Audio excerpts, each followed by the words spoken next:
Student, how are you all? I hope you all are fine. तो student start करते हैं हमारा next chapter number 5 which is पतंगे। पतंगे सभी ने देखी होंगी, सभी ने पतंगे उड़ाई होंगी। एक तरीके का गेम होता है पतंगबाजी करना, जो कि मकर संक्रांति पे काफ़ी ज़्यादा मान्यता होती है पतंग उड़ाने की। तो चलिए स्टार्ट करते हैं पतंग की कविता।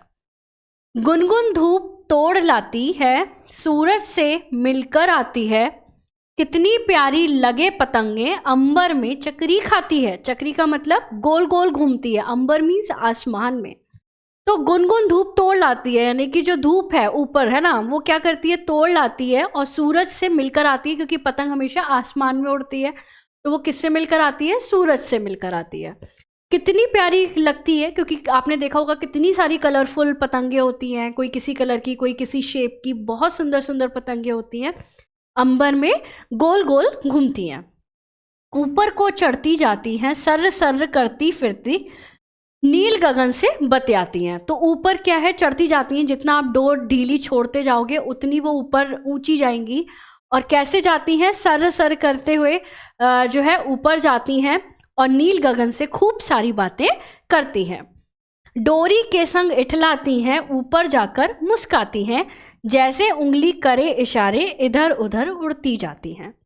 यानी कि पतंग में क्या होता है, डोरी, और डोरी के साथ ही वो काफ़ी ज़्यादा खुश होती हैं, इठलाती हैं, ऊपर जाकर क्या करती हैं, मुस्काती हैं, खुश होती हैं वो एकदम खुले आसमान में जाकर।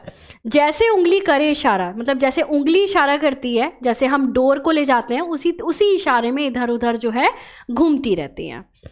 कभी काटती कभी कट जाती, आवारा उड़ती जाती हैं, बिना सहारे हो जाने पर कटी पतंगे कहलाती हैं। तो कभी कट जाती है, खुद डोर किसी की काट देती है, या फिर कभी दूसरे की भी काट देती है।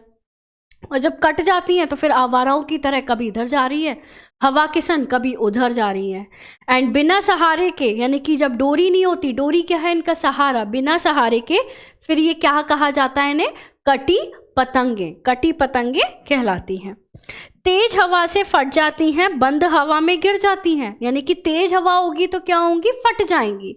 और अगर हवा नहीं होगी, कम हवा होगी, बहुत धीमी धीमी, तो वो क्या होंगी? वो गिर जाएंगी। उठना गिरना जीवन का क्रम, बात हमें यह समझाती है। यानी कि क्या सिखाती हैं? कि जीवन में उठना भी है और गिरना भी है, और गिर जाओ तो फिर दोबारा से उठना भी है। तो यही जो एक सीख है वो हमें किससे मिलती है? पतंगों से मिलती है। तो बच्चों, आई होप कि आपको ये कविता अच्छी लगी होगी और आपने भी ये सीख ली होगी कि कभी भी हमें निराश नहीं होना चाहिए। कभी निराश हो जाओ तो फिर से उठो, फिर से वही काम करो और पूरे जोश के साथ करो। मिलेंगे नेक्स्ट चैप्टर में। Thank you so much.